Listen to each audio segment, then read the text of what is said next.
virtually meet. No, the system was an error loading your app. It says control room. Ah, okay. Hmm. Yeah, I find Google It works. Hangouts. It works anyway, at least for me. So it's not a problem. I'm just going to be setting up a light just for 30 seconds, just because the light is fading here in England already. Hold on. What have you been doing? Were you doing something an hour ago? We're having meetings. Yeah, I bet. It sounds like your priorities is taking off quite well. Yeah, it's being used in quite many places. Hmm. Nearly ready.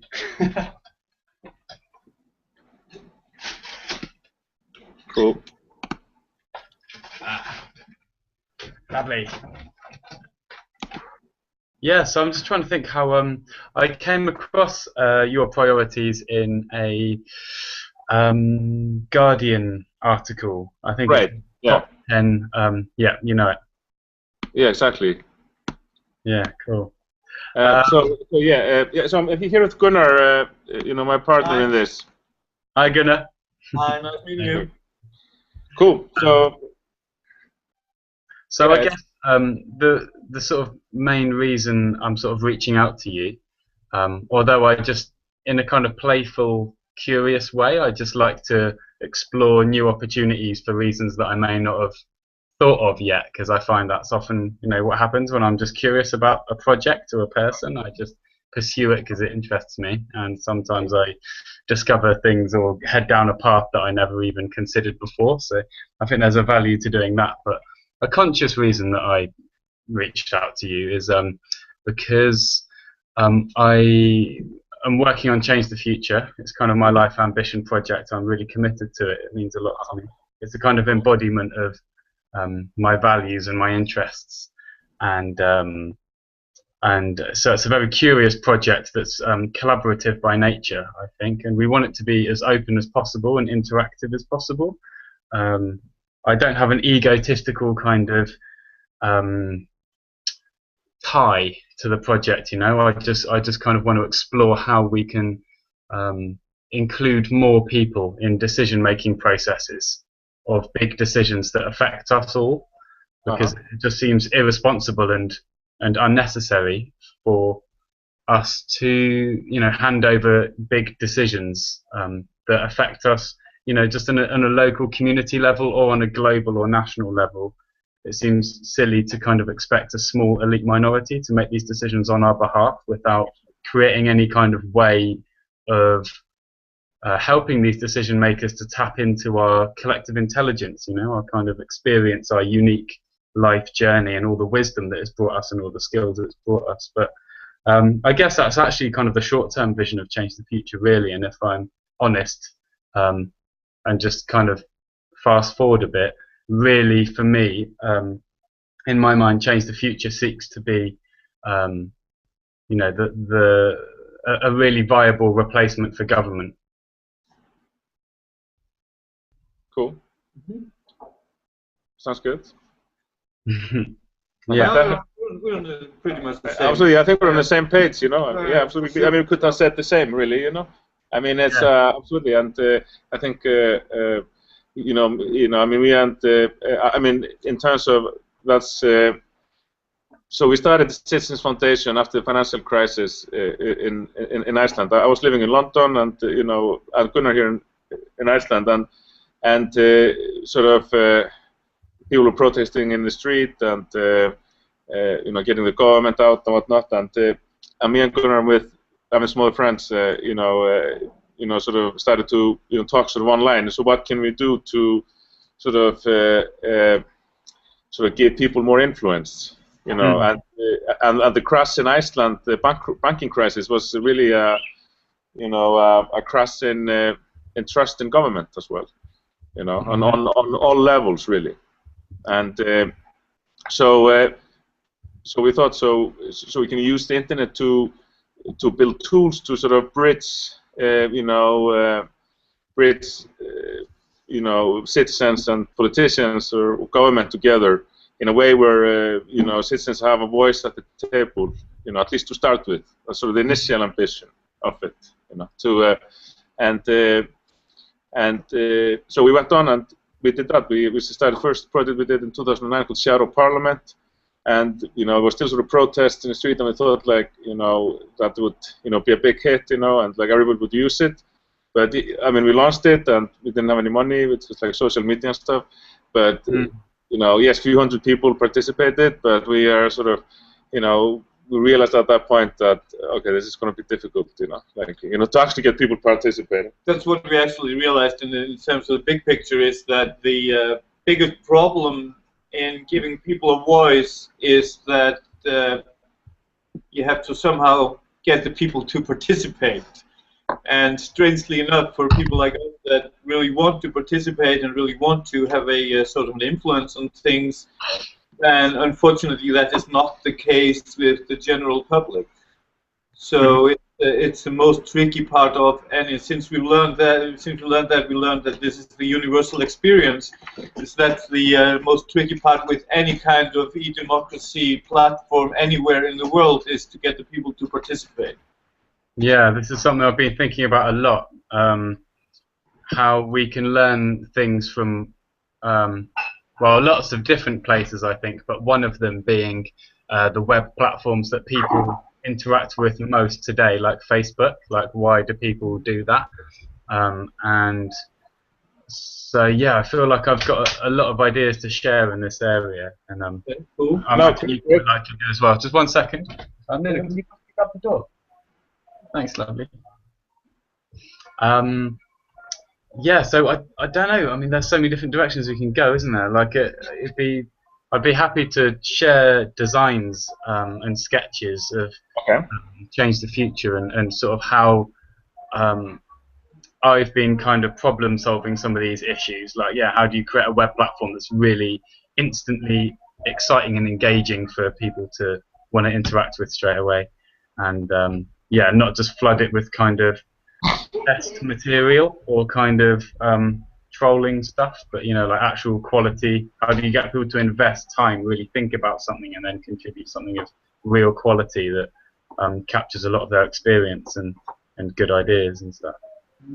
Yeah, no, that sounds great. Absolutely, that sounds good. Yeah, and we are obviously all open source and open all directions what we do, you know, and we're always looking for partners and, you know, sort of like people to cooperate with, and you know, I think you know, it's great that you know, it's a good vision, and it's maybe a way to sort of you know, get people, like, to capture people, you know, to start thinking about this, because and that brings us to the point of sort of you know, back to the point of, you know, getting people to participate. You know, I mean, the web platforms and things like that is obviously, it's important to have, you know, good tools, but you know, that's probably only like 10% of it. The biggest challenge is to get people to actually come there and you know, to give it some sort of a purpose. So I think it's a, you know, it'll be you know, I think you have a good concept, you know, to try to what you can use to get people to center around something, you know. Let me ask you 2 questions.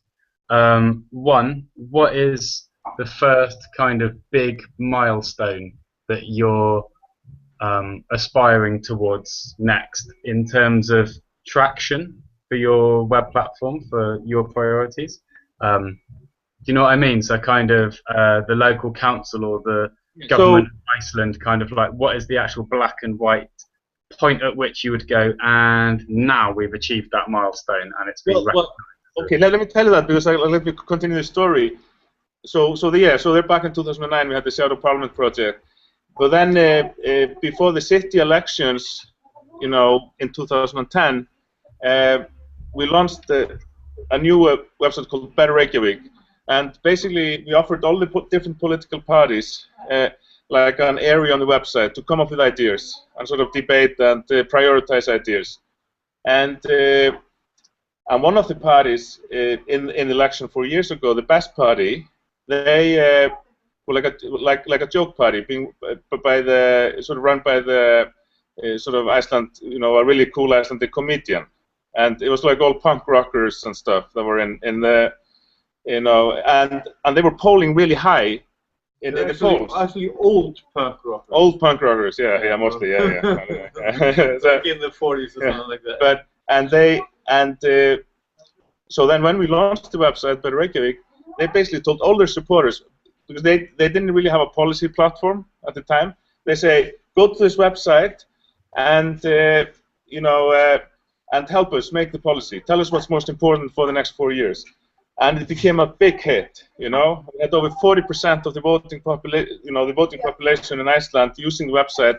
It was all the time, every day in the social media and also on all the websites, on all the news websites. Because the party, I mean, wherever they went, they just told the newspaper people, yeah, go to Reykjavik, and like, yeah, now go there and tell us what to, like what we should do, and they won the election. Then,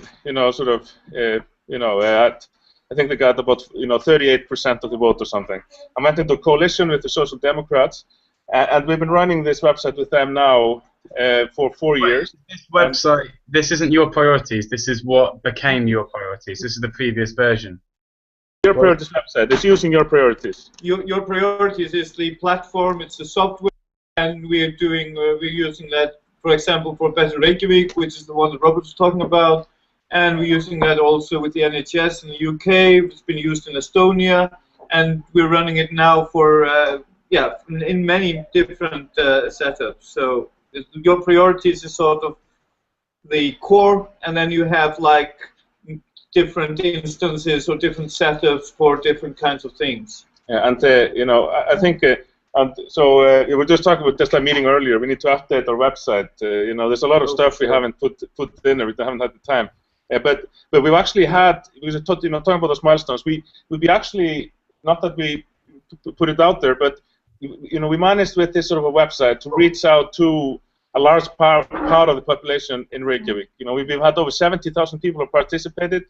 We have 12,000 registered accounts, which is about 15% of the registered voters, actually have an account on the website, and a lot more obviously view it. Well, that was like 5,000 ideas have been added, 8,000 arguments for and against, and over 500 of the ideas from the citizens have actually been implemented by the city. Either say that again. Over 500 of those 5,000 ideas have been or are being implemented by the city. That's pretty incredible statistic. Yeah, we can send you. We'll share with your presentation, which has all the statistics in it. Yes, yeah. Sure. Okay. And then we've had, we also had some success. There was an Icelandic gaming company who used your priorities, last year, called CCP Games. It's like an online game called EVE Online, it's like a starfighting game, and they used the platform it was a 10-year anniversary, and they were gathering stories of what were the best stories that had happened inside the game over the first 10 years. I'd really love to receive that. I'd also love to, more in some ways, receive any information on your failures as well, and any mistakes made or any things that didn't work quite to plan. Because we don't have any failures. No, we don't do mistakes. No. No. Absolutely. No, as I say, I mean, the first website, the Seattle Parliament website we did was, a relative failure. And it was a failure. And we learned participation. For sure. And we learned a lot from it, So it was the working with the Parliament. We weren't working with the Parliament. No, we weren't. No, but it's called the Seattle Parliament website. This is allowed people to vote on laws being processed in the Parliament. Okay. And I think what this led us to is several things. Obviously, that marketing and even having money to buy Facebook advertisement and stuff is important. It's terrible, but if you have a Facebook group, if you have a few thousand people on the group, over the past year, you get 15 people or something that can see your story. You have to boost the post. It's like a tax. It's like Facebook tax. It's terrible.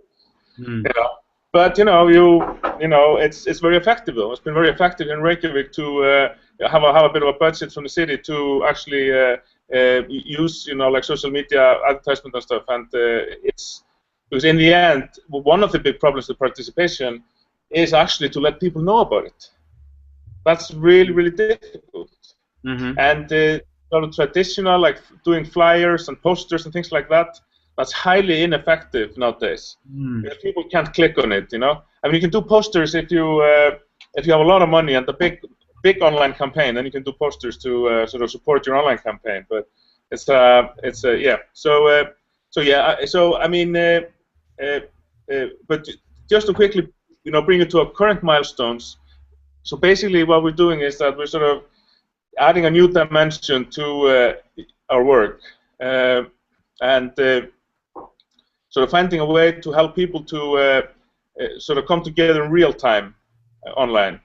And we're also doing some, you know, just here, if you go to the NHS Citizen website, we have we're using some machine learning to sort of find news stories on the web that connect to the ideas.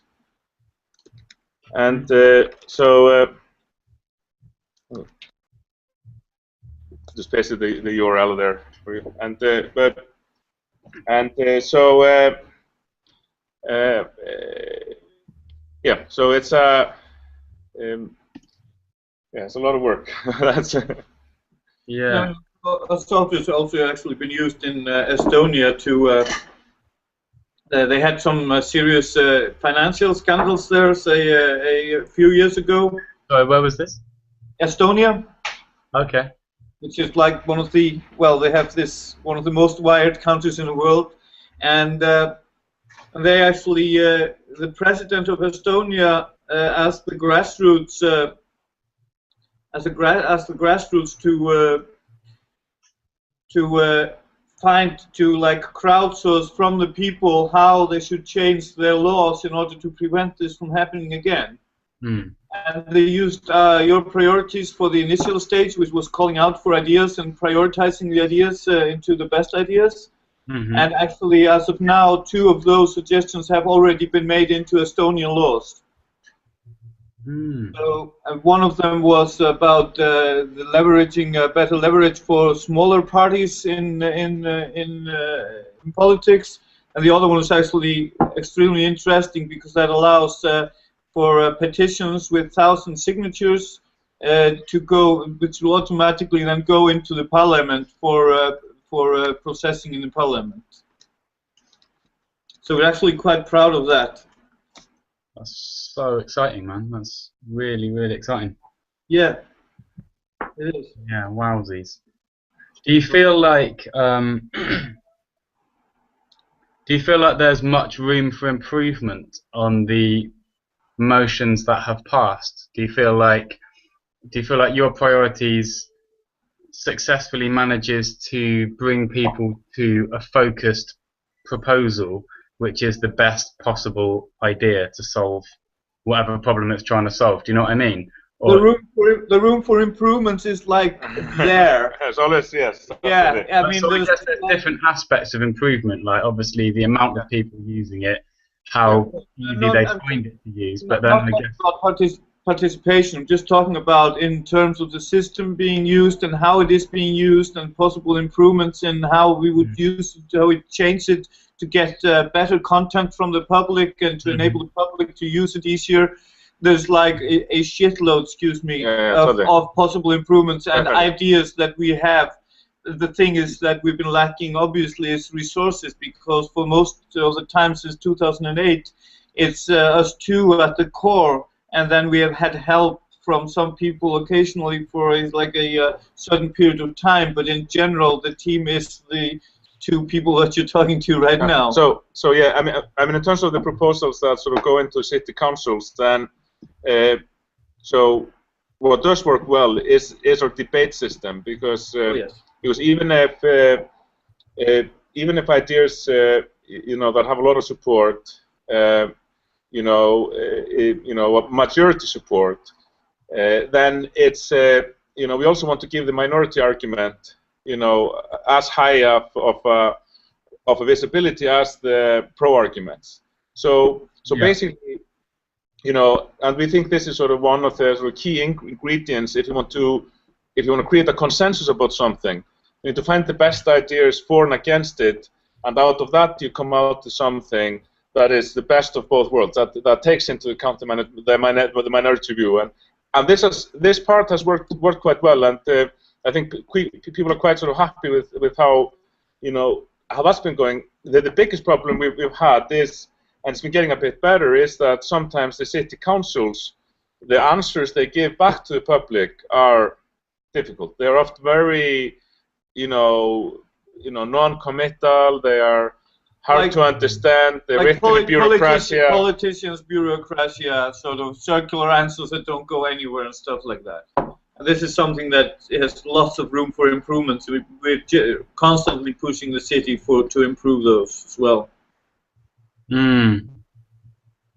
There's an event happening in London tomorrow that I've just discovered that I want to share with you guys, because I think it might be the most significant event that I've seen that's been initiated from central government in England to explore and maybe embrace some initiatives around this kind of work. I want to see what you think of it. I'm going to attend tomorrow. Let me know any questions you think might be worth bringing to the event, and I'll mention your priorities if there's an opportunity. Great. It's cool. Okay. Interesting. Okay, yeah, nice. Cool. Yeah, absolutely.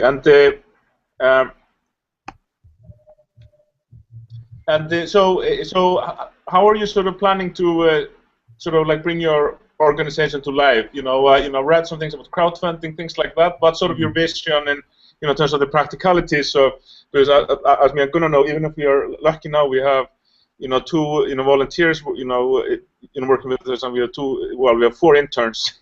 So but we are not really in a position to pay ourselves much salaries at the moment. For example, the classic sort of non-profit. So what's the plan? Yeah, so I guess there's a few sort of things here. One thing for me that's kind of quite a fundamental basis for how I approach this conversation about money, I've been kind of wrestling with for a long time about whether I'm one of these people that sort of is a bit of a maybe naive hippie who's kind of doesn't want to talk or think about money and just wants to think about what positive social impacts they're having. And then on the other end of the spectrum is people who are kind of proud to have a big turnover in their social enterprise. They kind of want to have a positive community impact, but they kind of talk a lot about paying for services and being financially solvent and kind of proud to make money because that proves their worth and stuff.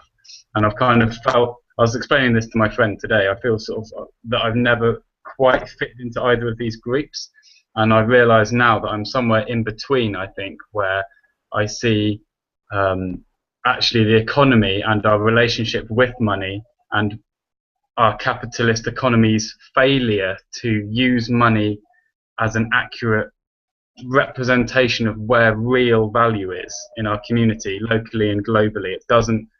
Money doesn't go to where positive social impact is, and therefore for me it's not an enabler, it's actually a disabler. It's an obstacle for me. It holds me back more than it enables me, and I can prove that simply by just knowing that it's one of the few things that if you removed the entire money system, it would enable Change the Future. It would enable your work and my work to happen more. So really it's just an obstacle that when you remove it a bit, it works some way towards helping you in terms of like other people who are more held back more by that obstacle. But anyway, so yeah, I see it just as a problem. It's a problem that needs to be solved, because at least in the short term a lot of stuff costs money, like this house that I live in. So if I'm going to contribute a sensible amount of time to this project, I need to find a way of paying for this room. The way I did that most recently, just for kind of really short term sort of solution, was making a crowdfunding campaign, and friends and family have just paid for 5 months of my rent to make it possible for me to work on Change the Future for at least the next 5 months. And also we've been donated an office, so that's free.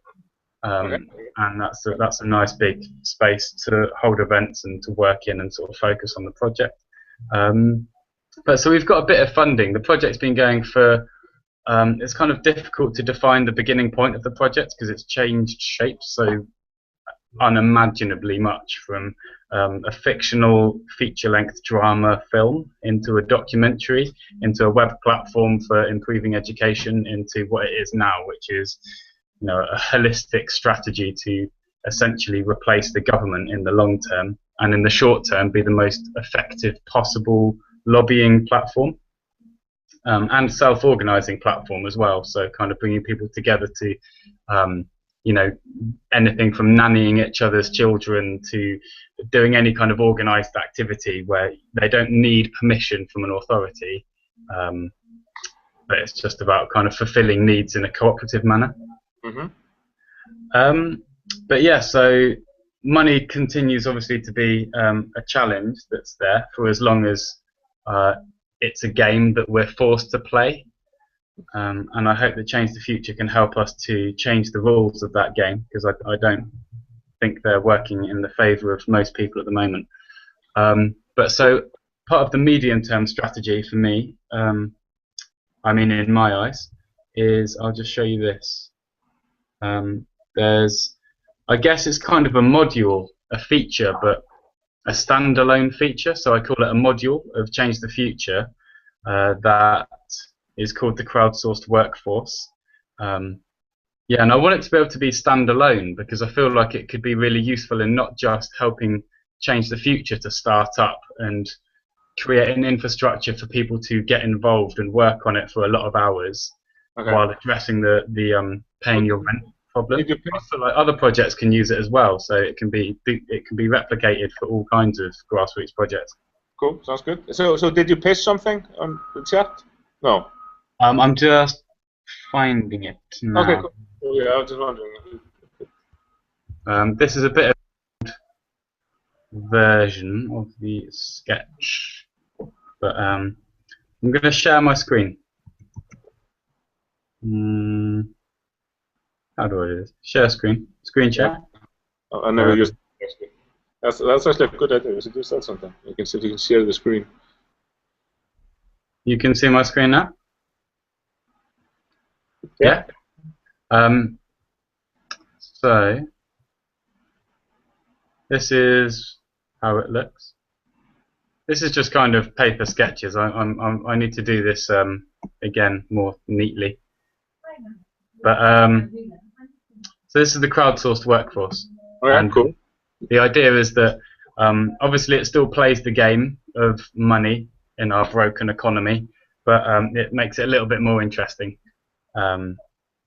Until we can use a web platform like Change the Future to problem solve money at its core, I think this is a good sort of foundation for sort of creating the infrastructure to do that, to build the tools for us to problem solve money and everything else. But anyway, so in this example, someone's donating £20, and you can see in the middle there at the top, there's a pile of coins representing the donation that person's given. And by default, it'll automatically allocate it, just like when you donate money to any project or cause. Or you want to have a bit more interactivity, which is the sort of direction I feel like the internet is taking us now, and it's the direction that I want to take the internet now.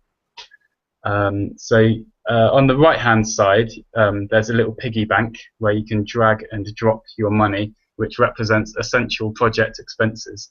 So this is kind of, you know, just core running costs, which isn't paying people, it's just paying for servers or... Yeah.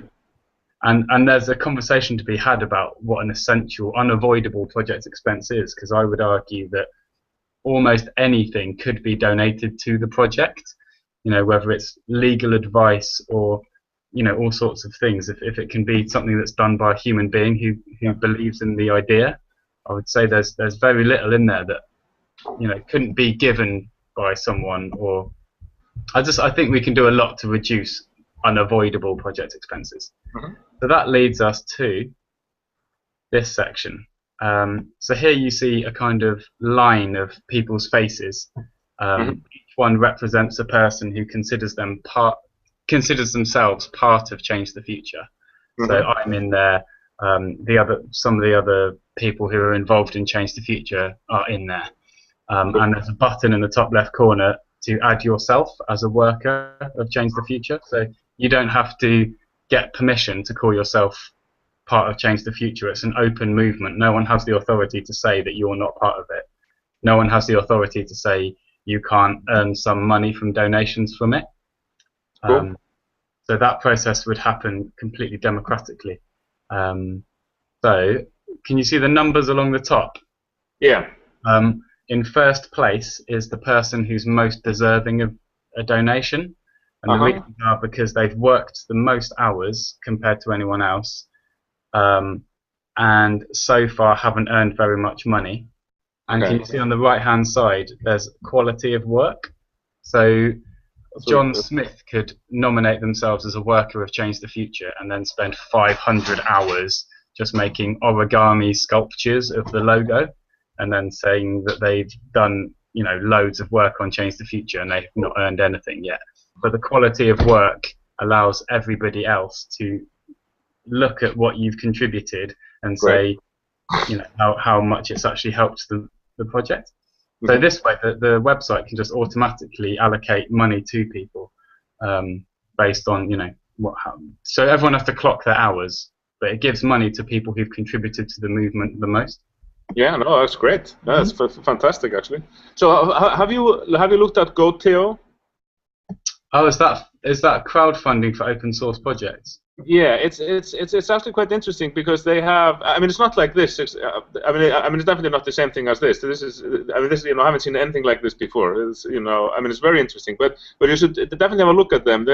Because there you can donate only. You can also donate time and physical resources, or whatever. And it's actually one of the. We're actually going to probably be launching some projects with them at the end of the year.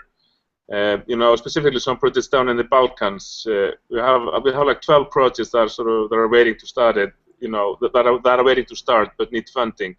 And we're thinking about and we were thinking about using Goteo for it.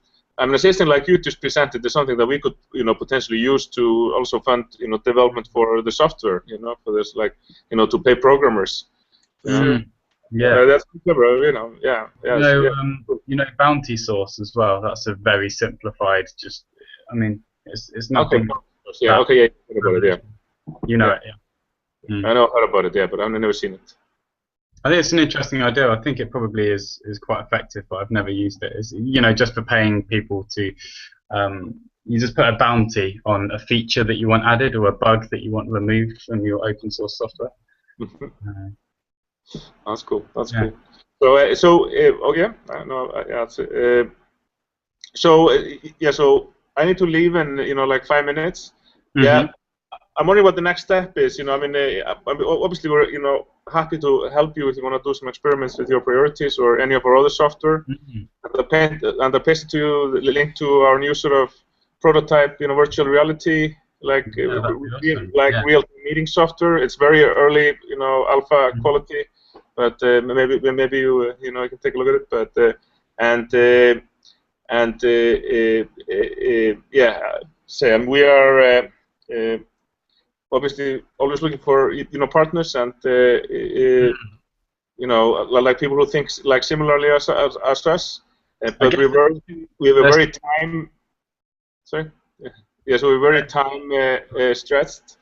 We have no time. I work like 350-hour months, and it's the next weeks and months are like totally you know, like hell. Hell, yeah. But it's good to be busy. Doing interesting stuff though, but yeah, it's gonna be extremely busy. So. Yeah, you know, especially because we need to also do a bit of other work to actually get some money in as well.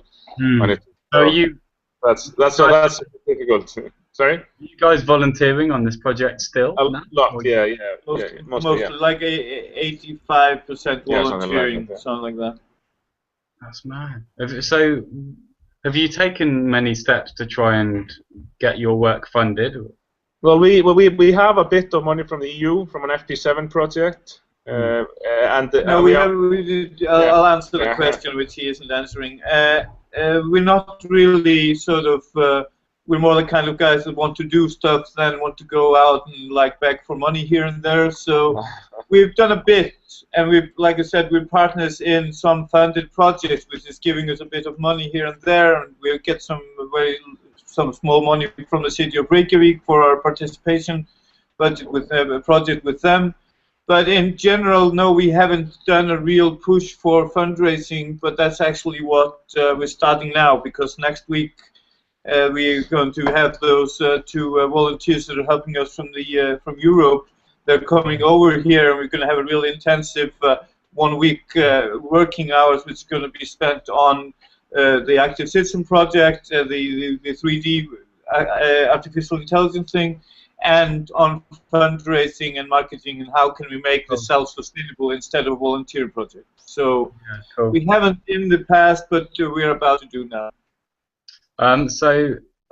Later this year, we're hosting an event, probably in London, called the Collective Intelligence Summit 2014, and we want to get probably about 10 of the projects with the best values, at least in our eyes, I guess, like open source, real strong values of kind of devolving power and being open and transparent, cooperative, democratic, so we can all come together as people and projects who are trying to create tools for collaboration and actually practice what we speak, practice what we preach, and actually collaborate with one another rather than just trying to do our own thing, kind of hidden away in our own basements. So I think there's so much we can learn from each other. We've all got such incredibly different approaches. We're all using the web. We're all trying to involve more people in decision making that affects all of us. But I think we're doing it in such different ways. So I've been chatting to Koios and Lumio and platforms like this, and being so inspired by them, and you guys too.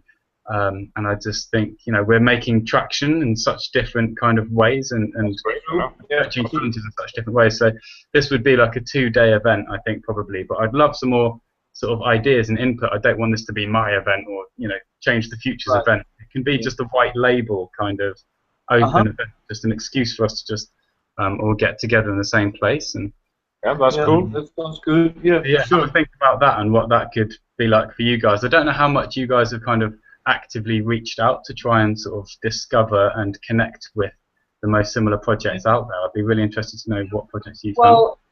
Quite a bit, like indirectly, because we're like quite sought after at like conferences and workshops and stuff like that. So we're getting invites from, last year there was like at least 2 or sometimes 3 and 4 something in Europe that we were being invited to go to and show our stuff.